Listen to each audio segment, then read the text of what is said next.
service on time. We don't have as much time between the two services as we normally do.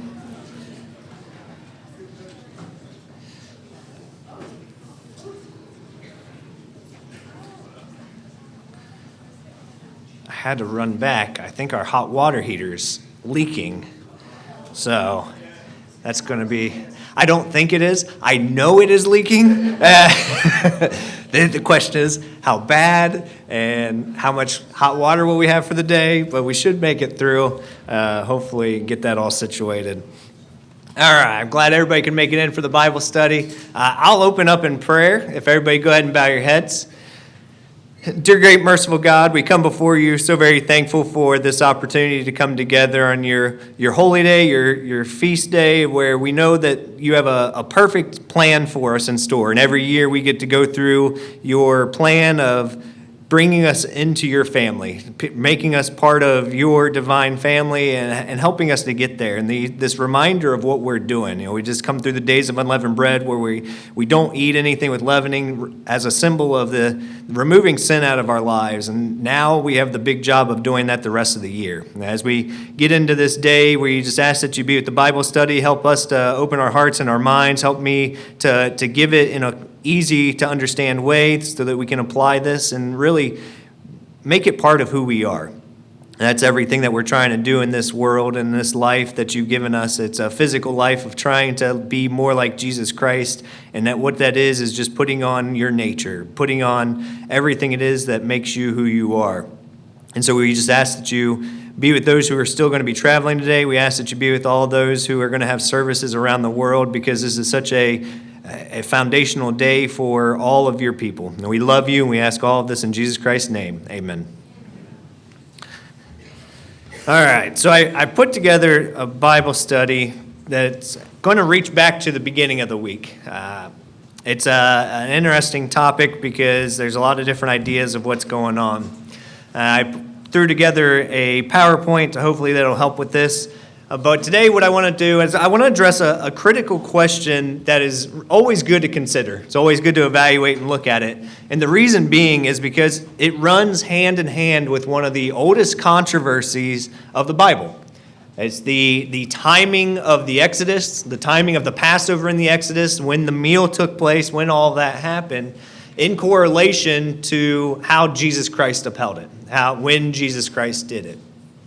We have there's several different ideas. I'll get to a couple of those later. I'll put it up on the screen. Like I said, I put together the PowerPoint to try to make this as easy as possible to follow.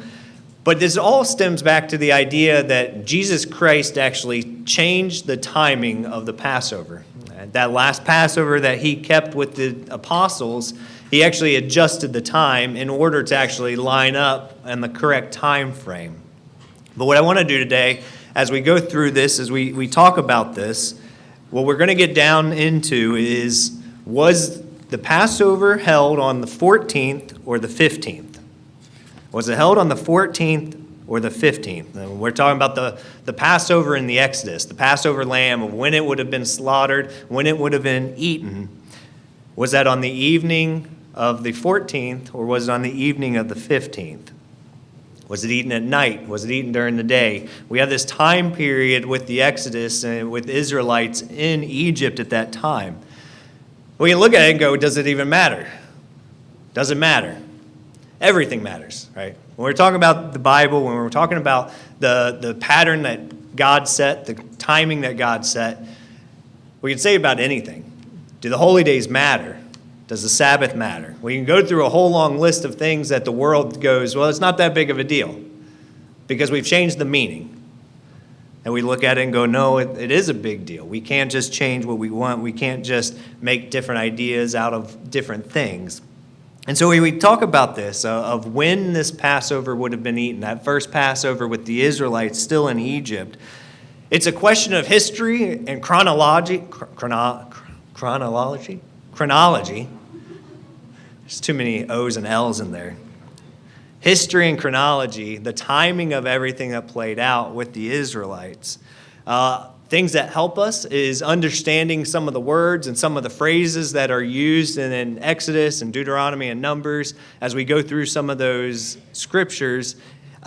Today, we don't have time to get into all of them. So we're not going to cover all the different words, all the different Hebrew words and what it means and go through the long list. I'll try to touch on one that we can look at today. One of the big ones that we aren't going to talk about is evening to evening. That's the timing of the sun setting versus the timing of darkness. And you get into a whole big mix of different ideas and when that timing actually fell. A lot of different debates and a lot of different ideas. And I just honestly can't cover it in 45 minutes. And so I'm going to weed through and try to get as much as I can to really make this as simple to understand. Because when we look at it, when we look at the timing, we're going to really see that there wasn't anything changed. It's a consistent pattern. Just like with what God does most of the time, there's a consistent pattern in everything that he does.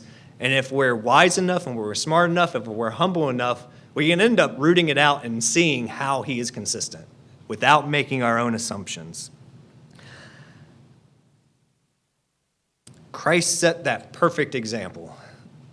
In every aspect of who he was, what he did, how he did it, he was consistent with following God's instructions, and he was consistent with being the perfect sacrifice. Now, this is one of those things that falls into that same guidelines as to who he was and why we can rely on him as our Savior. And we just came through this week, beginning with Passover and the days of unleavened bread, of really relying on God's plan, relying on Jesus Christ, and then recognizing that we have a part to get sin out of our lives. There's change that has to take place with us.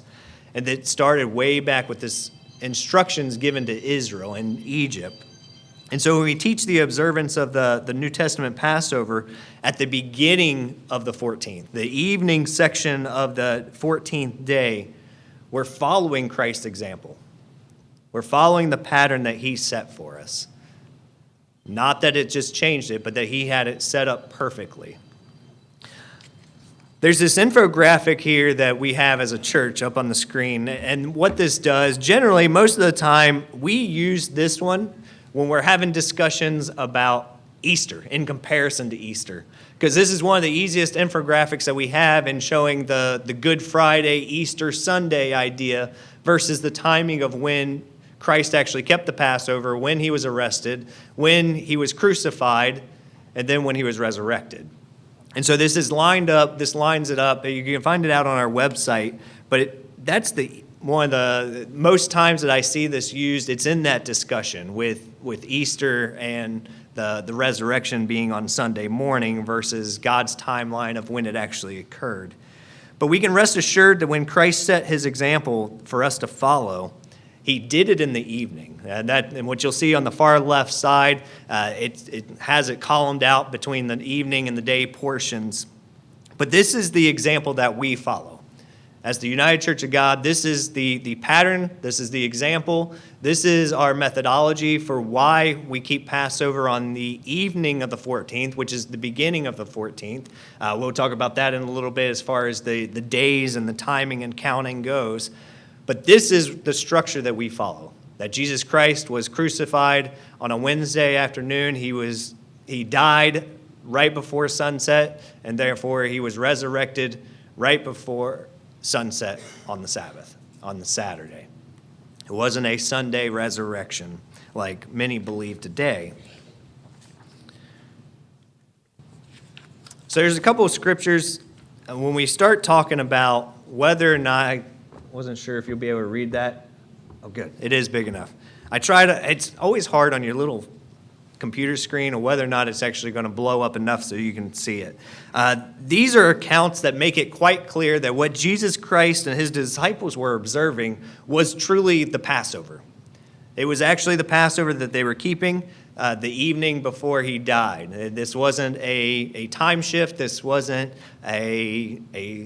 it's just a special meal that he had to have these get together. You can go ahead and flip over to Matthew chapter 26 and verse 17. I want to read through a couple of these just to establish this timeline and this idea that what Christ was keeping, he was very purposeful. The words and the terminology that he uses he was keeping the Passover.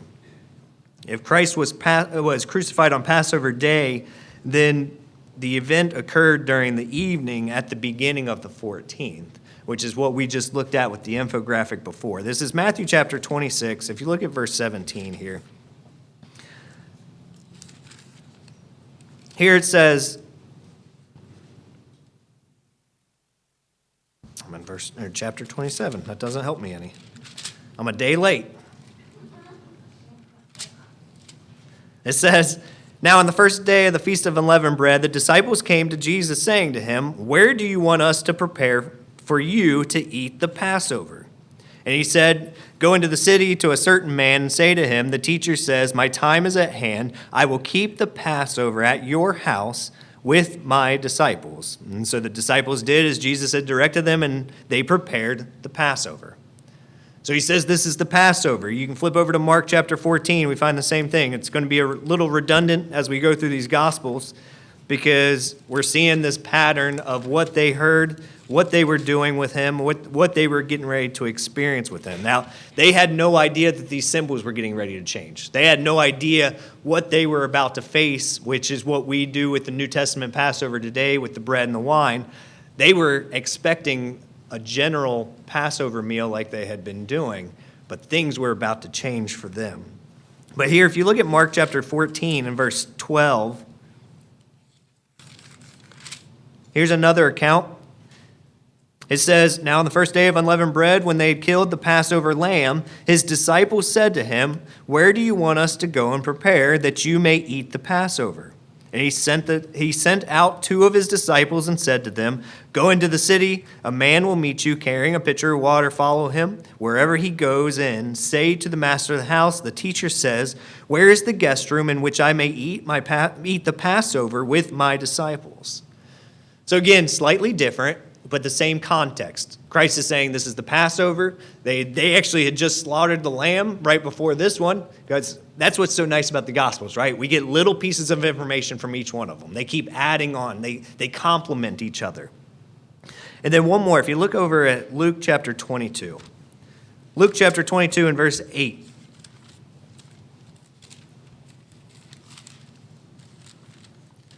This is the final one of the Gospels, and then we'll look at that last one in 1 Corinthians, and we'll take a look at what Paul writes. This is Luke chapter 22. If you look at verse 8, actually, when you pick it up in verse 7, that way we see the same context, the same wording again. It says, then came the day of unleavened bread, when the Passover must be killed. And he sent Peter and John, saying, go prepare for the Passover for us, that we may eat. So they said to him, where do you want us to prepare? And again, in verse 10 down, we see that same pattern. He's saying, go follow this man with the pitcher of water, go into the house. He has a guest room set up. That's where we'll do it. So we have the Gospels. We have these three Gospel accounts, which are making it clear that Christ is saying, this is the Passover. This is when I'm keeping it. This is what we were keeping. We see the lamb being prepared. We see all the steps taking place, that this is the correct time frame. When we think about it, did Christ ever break any of God's commands? Again, this is Bible study. Feel free to yell at me, raise hands. Never, right, never. He never once even broke one of God's commands. He was perfect. He was a perfect piece in God's perfect plan. And without that, without his perfection, then we're still sinners. We have no sacrifice without the perfection. And so everything that he did measured up to exactly what God expected to do, with these standards that God has set. Christ wouldn't ever do anything contrary to God's way of life. He wouldn't change things just because the timing wasn't convenient or it didn't work out. He wouldn't do that. That's not how Christ works. It's not how God works. He's very methodical, right? They created this plan before we were ever created. Therefore, they planned for everything. This wasn't a last minute, well, how's this going to work? He's already going to be dead by the time they're supposed to be taking the Passover, so let's just shift it forward. And then we'll make it real confusing because then the New Testament doesn't align with the Old Testament. That's not how God works. He's very purposeful in everything that he does. And go ahead, you can flip over to this last one, 1 Corinthians chapter 11. And this is Paul here talking to the church at Corinth. Because Scripture concludes that Christ observed something called the Passover the night before he died. And they're very specific with the wording. This would have been the evening at the beginning of the 14th day. Hopefully, on the first day of unleavened bread, and anybody who was at Passover, we went through a lot of those scriptures talking about going through Exodus and looking at the timing of the days that all that came together. This is 1 Corinthians, if you look at chapter 11 and verse 23. It says, "For I received from the Lord that which I also delivered to you." So Paul's saying, I got this from Christ, now I'm passing it on to you. He goes, this is the line of command. This is where these words came from. He says that the Lord Jesus, on the same night in which he was betrayed, took bread, and when he had given thanks, he broke it and said, "Take, eat, this is my body, which is broken for you. Do this in remembrance of me." In the same manner, he also took the cup after supper, saying, "This is the cup of the new covenant, my blood. This do as often as you drink it in remembrance of me." So this is where Paul is referencing those symbol changes. It's why we don't continue to slaughter lambs and make sacrifices. It's because we already have the perfect sacrifice. Up to that point, all of those people who existed before Christ's death, they didn't have that perfect sacrifice. And so they needed to maintain that status quo of that symbolism leading up to Christ. But now he is in this position where he goes, these are the symbols. This bread is my body and this wine is my blood, and I am what leads you to salvation. That changed everything for us. That changed everything for them, because this was all new. And so when we look at this pattern, when we look at the plan of what God's doing, we have to realize and recognize that this is all within the law of God. Because he gave very clear commands to the Israelites of when these events were to take place, on what days they were to take place. He was very specific. He was very structured with how those were going to be. And so we have to remember that all of this that Jesus Christ does falls in line with God's expectations, God's will. So here's a couple different options. These are different ideas that float around there of what it is. Some feel strongly that Christ kept the Passover, a type of Passover, earlier than it needed to be, because otherwise he would have been dead, and he couldn't keep the Passover at all, so he had to shift the timing. My sheet, I can't read it.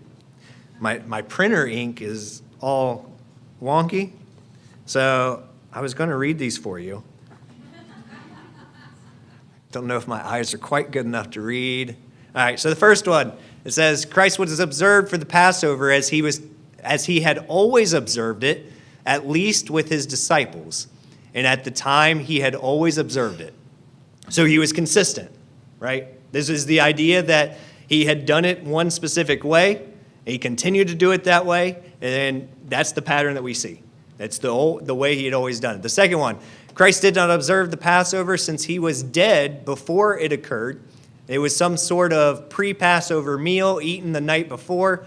This would seem to contradict the clear scriptures that called this event the Passover. That's why I just took you through the gospel accounts in 1 Corinthians to make it a clear delineation that Christ said this is the Passover, not this is a pre-Passover meal or something leading up to what the Passover would be. He was very specific.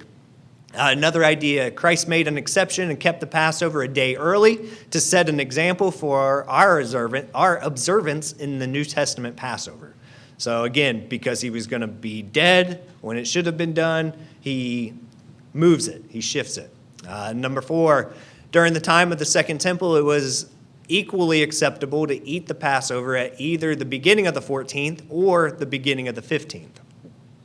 And then the 5th one, Christ made no change in the observance of Passover. The Pharisees had it correct, and we should be following the Jewish practice today and keep it on the 15th. There's different groups different ideas of which ones of these follow, when that official date is, that is technically the Passover.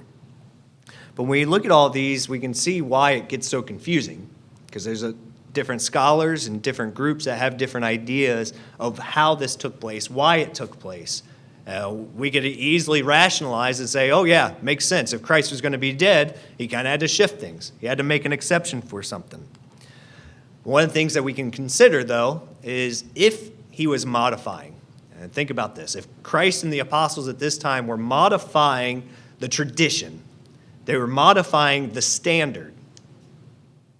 For one, when Christ said, go prepare the Passover, the apostles would have been going, wait a second, timing's not right. What are we doing? This is the wrong day. Two, the man's house who they used would have been going, hey, what are you doing? This is the wrong day. You got your wires crossed. So there would have been some pushback to some degree, right? So that's one of the things that we can look at and say, all right, maybe there's more to this. Maybe there's more to the understanding of this. By what we find in the Bible, by the scriptures that we have, by the examples that Christ set, we lean towards option number one.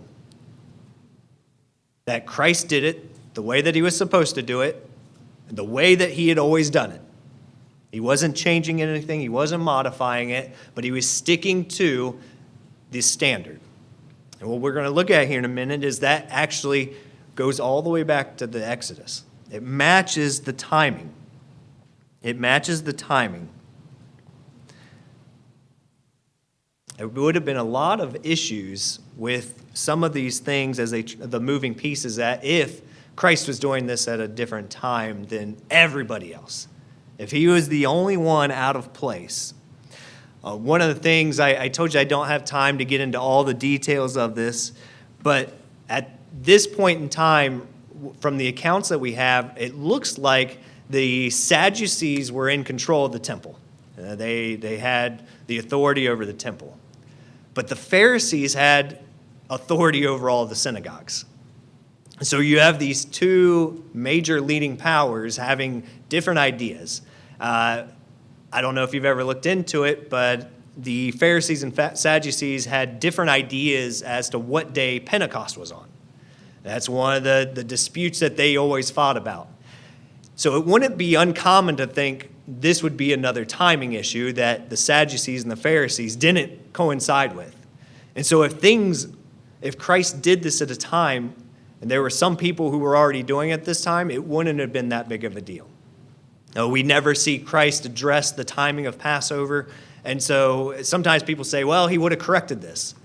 Well, he didn't with Pentecost, so maybe this was one of those things where he goes, no, I'm going to do what the standard is. I'm going to set the tempo of what we're supposed to be doing, and there's no reason to get into these disputes. Now, there were enough disputes, there were enough arguments that they had about the Sabbath and other things that this may just have been one of those things that Christ said, I'm not going to address it now. There's no point in this.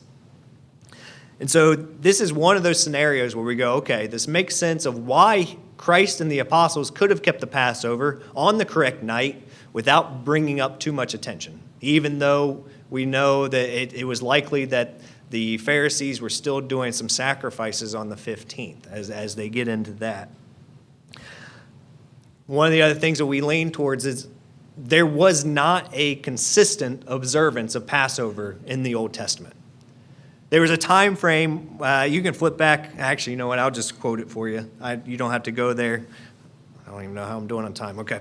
So it's 2 Chronicles chapter 30 and verse 5. This is one of those points as Hezekiah is king, we find this where it describes that the Passover had not been kept correctly for a long time. Whether that means it was kept correctly at all, because what it says it wasn't kept in a prescribed manner. And so Hezekiah gets back on doing a consistent Passover. And so we know there are gaps in the Old Testament. We know there's gaps in what people believed and what the Israelites kept at different times. And so we don't see a 100% consistent pattern throughout the ages of what they were doing. And so that creates some additional confusion about the timing. So one of the things we have to talk about when we talk about challenges and we talk about what creates some of the difficulties that we have to overcome when we're understanding the Passover and when it's truly observed, how does God track days? Sunset to sunset, right? Now, I told you earlier, that word sunset, that gets into a debate, and that goes much deeper than I have time to get into today with what that actually means. The word of evening to evening, it is bein ha'arbaim. That means between the two evenings. And so that's where people start saying, okay, does that mean as the sun's going down? Does that mean right at sunset? Does that mean when it actually gets dark, right? Because at sunset, we have that time period between when the sun sets and when between it's actually dark outside. It's black. Is it that time? What is this time frame? And that's a whole big debate. Like I said, I don't have the time to get into it today, but I do want to clarify what the days, because God's very specific in the Bible about how he counts time, and it's sunset to sunset. We didn't have electricity back in these times, and so the sun was a very important piece of making their day. You couldn't do work outside after sunset, or at least for not very long, right? There was a small window after sunset that you had time to finish up, and then it was dark. And the only light you had was what you could carry or the fires that you could make. And so when we think about how we are today, how do our days run? Midnight to midnight, right? And so what comes first? Our day portion, right? When we wake up in the morning for work, that's our day portion. And then at the end of our work day, or at the end of our school day, whatever it may be, we get to come home and we enjoy the evening. And we enjoy that until dark. We can go a little bit after dark, but then we go to sleep, and then we wake up the next day. And so that's some of the confusion with how people track this, is the fact that our calendar, the way that we work, we have our day portion first and then the evening portion. But the way that God tracks this is sunset to sunset. So the dark portion, the evening portion, is actually the beginning of his days. He set that at creation. If we go through the creation account, every time he set the day, he goes, and it was evening and morning. He always set the evening portion first. Evening and then morning. And we find consistency throughout the Bible. One of the ones that we're going to look at, you can look at Deuteronomy chapter 23 and verses 10 and 11 real quick with me. This is pertaining to cleanliness. An individual was unclean until sunset. This is Deuteronomy chapter 23. If you look at verses 10 and 11. So this marked the beginning of that new day. Verse 10. You know what? Pick it up at verse 9. This is talking, that 9 is included here. It says, when the armies go out against your enemies, then keep yourselves from every wicked thing. If there is any man among you who becomes unclean by some occurrence in the night, then he shall go outside the camp. He shall not come inside the camp. But it shall be, when evening comes, he shall wash with water, and when the sun sets, he may come into the camp. So we have this time frame. He's saying, okay, in the middle of the night, if you become unclean during war, he goes right before sunset, so it's already dark, so it can't sunset again, right? So that means he goes through that whole day portion, unclean, outside the camp. It says you can't be around anybody else because you may infect everybody. He goes, and then as you come into sunset, you come, you wash, and then at sunset, you're clean. The beginning of the next day. The beginning of the new day. And so we see that darkness, that sunset time, and we find this in several Jewish sources that while there may be some issues with it, it seems that there's this consistency, especially when we compare the Sabbath day and creation and some of these accounts. And we'll look at one more in a little bit. When we began our holy day last night at sunset, we still follow that pattern that God has set. So here is a little graphic breaking down Egypt. So we looked at the first infographic. It was set around Christ's sacrifice, this is what it would have been like with some of the scriptures. And we're going to walk through some of these verses here. But this chart shows support for the 14th as the day that the lamb, leading up to the 14th and when the lamb was slaughtered. And then it was the evening portion of the 14th when the lamb would have been eaten. And it took place before the Israelites departed Egypt. And so I want to walk through some of this alignment. Because when we think about the questioning of how Christ did it, if he did it wrong, what we find is that when Christ does it, it aligns exactly with the way the Israelites did it. The same pattern that they observed, he was observing hundreds of years later. So the first one I want to go to, head over to Exodus chapter 12. This is Exodus chapter 12. You look at verses 6 through 8. And we'll walk through several pieces of this. Because this really, it's not as tricky as it seems. When we really fine-tune and understand some of the things like the days of when they're talking about days, what day they're talking about, we start to see how this works out. So the first one here, this is Exodus chapter 12. If you look at verses 6 through 8, it says, "Now you shall keep it until the 14th day." And so this is talking about the sheep or the goat. "You shall keep it until the 14th day of the same month when the whole assembly of the congregation of Israel." Well, you know what? Let me back up.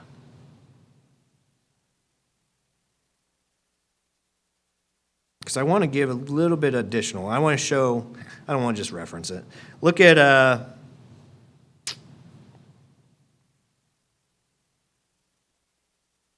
guess just pick up verse 5, not 6. That way you can see what this lamb is, this unblemished lamb. Verse 5, it says, "Your lamb shall be without blemish, a male of the first year. You may take it from the sheep or from the goats." And then verse 6, it says, "Now you shall keep it until the 14th day of the same month. The whole assembly of the congregation of Israel shall kill it at twilight."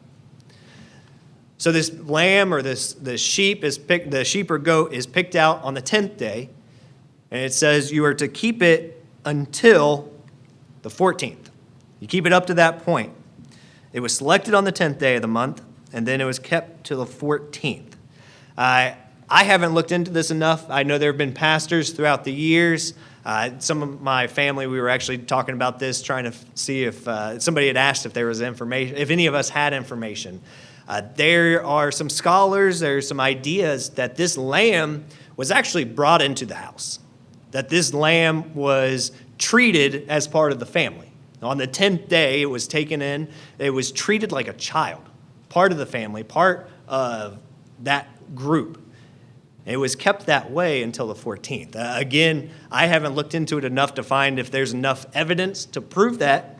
But when you think about what this sacrifice is, what this is symbolic of, I go, okay, that seems reasonable. But don't take my word for it. Do your own research. You can look through some of the history to see if there's validity to that. But there was something special about this sheep or this goat. It wasn't just an unblemished animal. It was supposed to be something significant for that family. And so it was like a child. The important word in here, I told you we're not going to look at all the words, but there's one here that I do want to look at. I tried to bold it. I don't know if it popped up.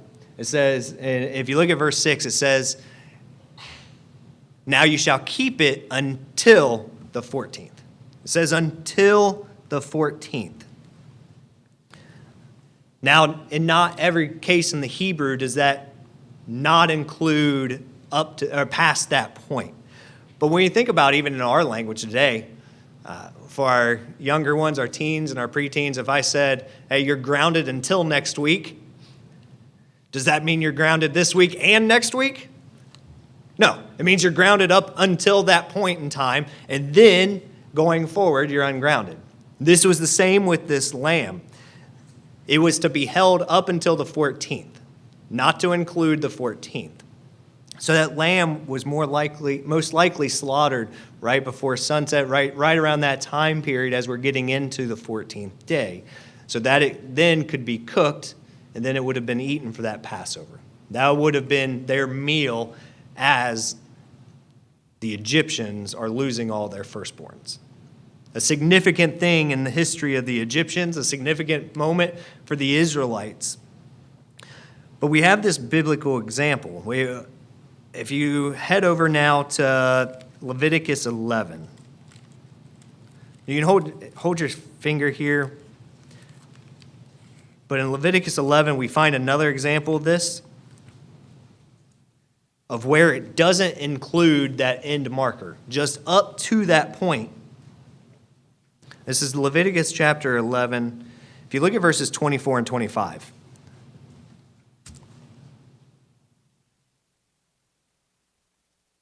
Pick up, 24. It says, "By these you shall become unclean. Whoever touches the carcass of a carcass of any of them shall be unclean until evening. Whoever carries part of the carcass of any of them shall." I keep losing my place. "Whoever carries part of the carcass of any of them shall wash his clothes and be unclean until evening."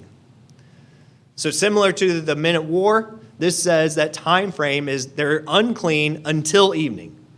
Once you get into evening, you're no longer unclean. That was that time period that God says you need to make sure you don't have any diseases, that you're not carrying anything, and that you're not going to start having some weird things come out your nose. He says this is the time frame, up to evening, and then you're clean after that. And so we see the importance of this word until, because that gives us the timing of when that lamb was to be kept, up to the 14th, the beginning of that day. As it's getting evening, right? That's what we have to remember. That's why we went through sunset to sunset. That evening portion of the 14th is the beginning of the day. It's the first part of their day. So we clearly see that the sun set and it began that new day, and they were no longer unclean. That's a new set of days for them. That's the same Hebrew word that we find back in Exodus. It's the same word that they use. So leading up to it, it's Ad. It's that middle section, the middle column I have there. Ad at Strong's H5704. Some of the other things are as far as, even to, until, up to. That up to point of when that lamb was to be kept. So to think that that lamb was kept all the way until the 15th, you're talking about 24 hours later. If that Passover was going to be eaten at the very end of the 14th into the 15th, then you're talking about a 24-hour shift. We're going to go through some things here in just a minute that really define that can't take place, that can't happen with the way the Israelites kept this. So go back to Exodus now. If you go back to Exodus chapter 12.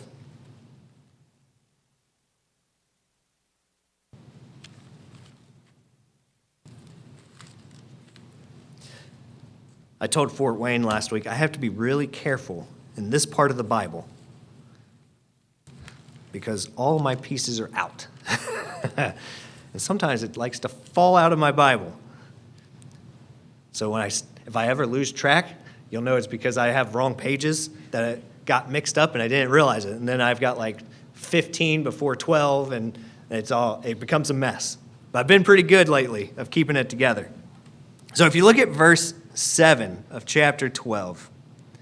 So they're keeping that animal up to the 14th.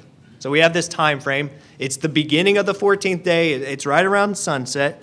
And this is what they're supposed to do. This is why they slaughtered that lamb or that goat. If you look at verse 7, it says, "And they shall take some of the blood and put it on the 2 doorposts, and on the lintel of the house where they eat it.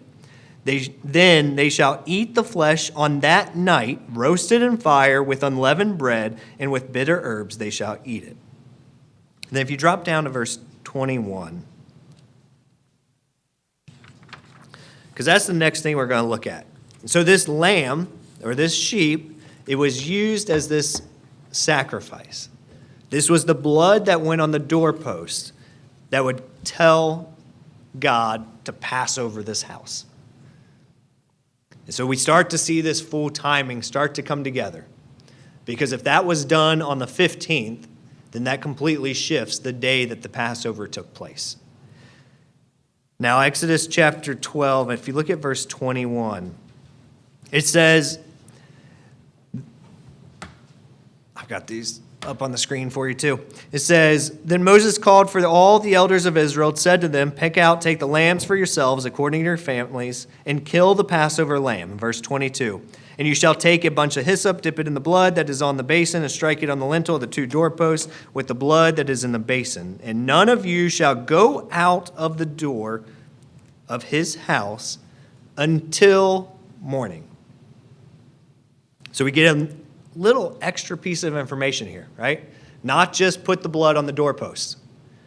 When Moses is given the instructions, he says, don't leave the house until morning. Because you don't want to be out of the house. It will end really bad for you. Why? Because that blood was their covering. That blood was their protection to say, these are my people. They are covered. They are protected. They are exempt from this final plague. This 10th plague of death is not going to impact them. And he says, if you're found outside your home, all bets are off. All bets are off at that point. So Israel, so we have the 10th to the 14th. Up to the 14th is when they kill that lamb. They paint it on the doorpost, and they say, don't come out until morning. So now we're at the beginning of the 14th, the daylight portion. We're going all the way through. He says, don't come out until the end of the 14th, because that's the daylight portion, right? The daylight portion of the 14th is when they say, don't come out of your house until this point in time. Pretty similar to what Jesus Christ kept. When we think about that final Passover, he kept the Passover at the beginning of the 14th, at night, with the apostles. He was taken captive that night, and then it was that next day that he was beaten and brutalized and crucified. That daylight portion. So I want to finish up a little bit of the story here, because we have more than just this idea of when the Passover was killed, when it was painted on the doorpost, when they weren't allowed to leave the house. Because at one point, some people are skeptical of this because Pharaoh actually sends for Moses in the middle of the night. All of this death happens. They think it was about midnight, so that would have been still quite a bit of darkness left. All of this death is happening. This isn't a slow process. It says firstborns die, dead. All of it happens at one time. And it says, not a household of Egypt was untouched. And so all of this agony, all of this turmoil is going on. Pharaoh sends for Moses. But we never see Moses leaving the house. He sends this messenger who tells Moses what he's supposed to tell him, to get out of Egypt. We don't want you here anymore. Go. But we never see it. We never see Moses leave that house. He knew what the commandment was, but some say because he was told this request that they went ahead and left. That they went ahead and left that night. But that doesn't align with what happens. That doesn't align with the rest of the story of what we find. To go along with that, verse 11 is one of these pieces that people try to use and say they left that same night. If you look back to verse 11, I know I'm jumping back and forth a little bit, but it's because these pieces are matched up at different alignments. And we kind of get this full story by looking at this not in chronological order as far as just reading through the verses. If you look at verse 11, it says, actually back up to 10. That way you can see where this is coming from. It says, you shall let none of it remain until morning. So it's talking about that lamb that they were just eating. And what remains of it until morning you shall burn with fire. So remember, they weren't supposed to leave the house till morning. So it's matching up with that. But then in verse 11 it says, and thus you shall eat it with a belt on your waist, your sandals on your feet, and your staff in your hand. So you shall eat it in haste. It is the Lord's Passover. So this is where they get the idea, and they start to stretch and say, okay, what's the point in telling them to be ready to walk out the door if he's going to have them wait till the next day, a whole 24-hour period. And so between Pharaoh sending the messenger in the middle of the night, and between this instruction of be prepared, right? Be dressed, be ready to go, they start to get this idea of, well, maybe they did leave that night. Maybe they kept the Passover, they ate the meal, and then they went ahead and left. But that still doesn't align with, he says, burn it in the morning. Don't come out until the morning. And then anything that wasn't consumed, eaten, it says destroyed in the morning. None of it shall be left. So we start to be able to debunk some of these ideas. Some of these, okay, well, that doesn't align. Now, if we think about the next period, think about your feast traveling, right? When we're getting ready, Like 24 hours before it's go time. As a kid, we used to actually sleep in the van. We had a 15-passenger van, so my dad would take the last bench seat out. There were only 4 of us boys, and so the youngest one always got the floor. But we would sleep in the van because we left super early. And it's kind of the same idea, right? We're ready to go. When it's coming up on the feast, we don't want to wait around. We're not playing games. And it was nice because Dad would get in. We'd be like 3-4 hours down the road before we'd ever even wake up. It was perfect. But for them, God was letting them know, hey, there's a lot of stuff getting ready to go. Not that they were leaving that night, but he was getting them ready, says, hey, we don't have time for you to play around. Like, things are going to happen fast. And we see that happen fast, right? The fact that Pharaoh sent his messenger close to midnight, like right after this happened, he's going, get out. I'm done. You go do your God thing. We're done with this. Get out of here. We see the expediency now with Pharaoh and what is happening. But this is part of the evidence that we have for understanding that the Passover that Christ kept was correct, that it did align perfectly. So now we're going to look at a couple pieces that help us to really solidify this. For Fort Wayne, some of this should look similar because we went through it last week. The first one is over in Numbers chapter 33. We'll look at one here in Numbers and one in Deuteronomy. I took you guys through these when we were talking about the night to be much observed. But it really helps us with the time frame of how all of this unfolds. This is Numbers chapter 33. Is the first one, and the first couple of verses there.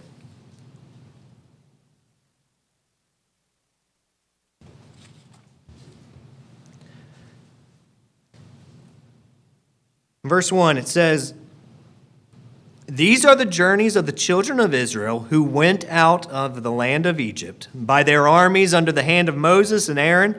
Now Moses wrote down the starting points of the journeys at the command of the Lord. And these are the journeys according to their starting points. They departed from Ramses in the first month on the 15th day of the first month. On the day after the Passover, the children of Israel went out with boldness in the sight of all the Egyptians." So here it starts to become really clear of what day they actually left. When did they leave? 15th, right? There's not much questions about this. So if the Passover was on the 14th, they kept it on the night portion. That means they had the day portion. That day portion would have been that time frame where they plundered the Egyptians. That's when they went and asked for the gold and the silver and the clothing. So that's why God said, be ready, be dressed, be ready to go. Because as soon as daybreak happens, you're burning the remains and then you're plundering. You get your stuff, you load up your wagons, and they sound like pirates, don't they? I see the chuckling. But it's what it was. God goes, they're going to give you everything just to get you out of here. Like, they don't want anything to do with you. And so they plundered them. They took what they could get. God says they found favor in the sight of the Egyptians just to get them out. And so that daylight portion, they spend getting their wagons, getting their animals. We're talking 2 to 3 million people, because it says there were 600,000 men. They estimate anywhere from 2 to 3 million people, not including all the livestock. To feed 2 to 3 million people, you need a lot of livestock. So it would have been a big process. It would have been a big caravan of what they would have had to have done. And then we find that it says they left on the 15th. So that would have been that night, which is what we're about to see. Look at Deuteronomy chapter 16 and verse 1.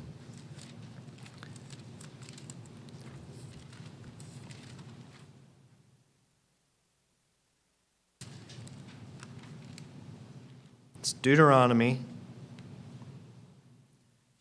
If you look at chapter 16, in verse 1 it says, "Observe the month of Abib and keep the Passover to the Lord your God. For in the month of Abib the Lord your God brought you out of Egypt by night." He didn't come out by day, so it wasn't at the morning when they left. It couldn't have been the 14th. It couldn't have been the night they said to do the Passover, because God says, don't come out of the house. Otherwise, your firstborn die. And so we had the day portion, and Deuteronomy adds this last piece of the puzzle that says they left by night. What night? The night of the 15th.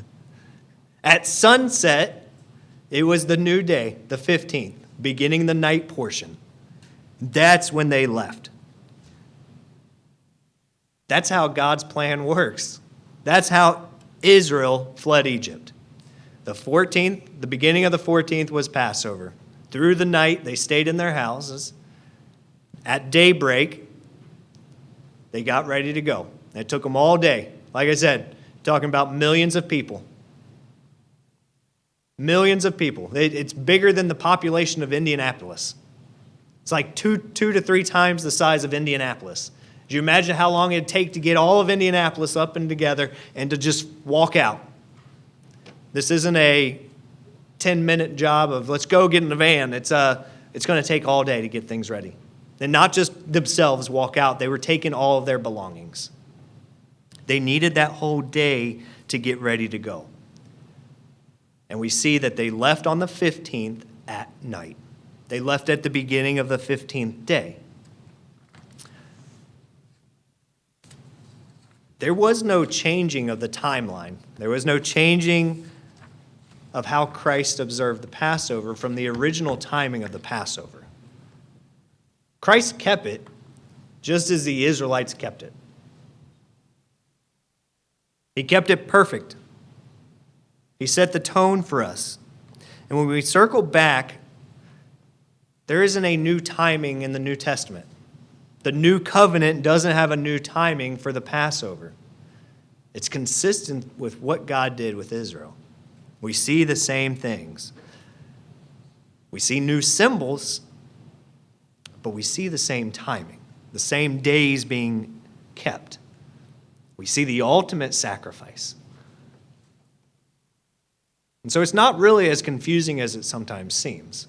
And it's easy to get distracted with some of the little pieces and odds and ends here and there because people can pull out a scripture here or a scripture there. I didn't even, like I said, I didn't have time to go into all of them. There's lots of different little pieces that they go. Like have your belt around your waist and your sandals on because you need to leave now.